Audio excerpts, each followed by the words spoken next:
There's two things I look for in any camper trailer: lightweight and a quick setup. Now, the Cub Frontier has proven its mettle before, but can it handle a family of 4 with all the dust and corrugations with 5,000 kilometres to the tip of Australia? There's only one way to find out.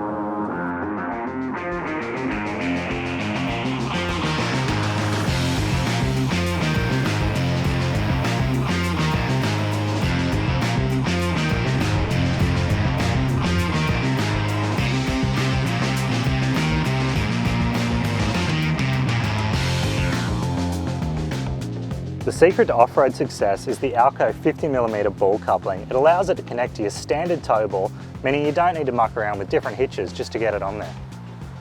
Of course, there's your standard twin jerry can holders and a couple of gas bottles, but a great little feature is this hand pump.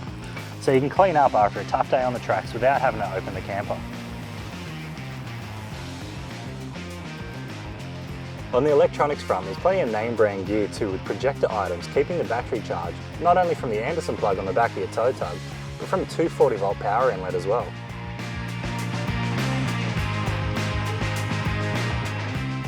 There's plenty of storage space too, with a full slide out pantry, having plenty of room for enough food for a growing family.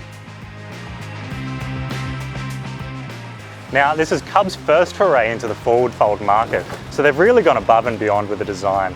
For example, the awning attaches with a couple of quick little Velcro pads, and there's plenty of room so the kitchen stays nice and dry. Now, when you're camping, bench space is always at a premium, but a handy little fold-out table has that taken care of too.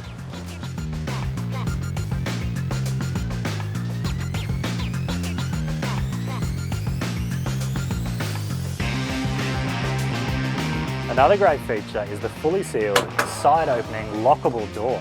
And with a fold-out staircase full of holes, it keeps most of the sand out too.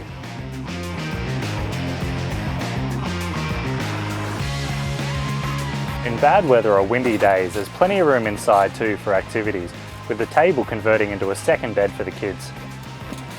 There's no rickety contraptions to set up the table either. A simple press of the button underneath with your foot and it pops up. The best part is, quick little handle, and you can position it wherever you want.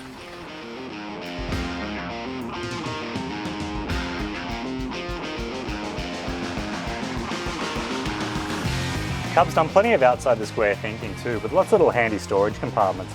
But the big selling point for me is the quick setup.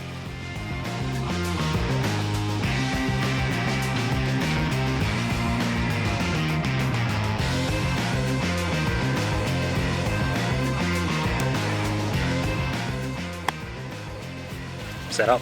That's it, I can go to bed now.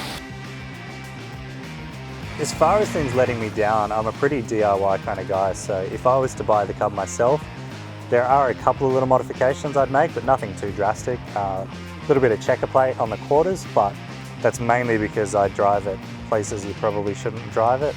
Apart from that, it's really been fantastic. You know, the only letdown is the battery keeps running down, but that's my fault. I don't run an Anderson plug on the tow vehicle yet, so I'm sort of scavenging for power every time I get to a campsite. But even then, you know, it'll still run maybe a day and a half with the fridge with absolutely no, you know, no solar, no hookups at all. And my favourite part about the Cub is that it's really easy to set up. It literally takes about 2 minutes and I can set it up on my own without Dan.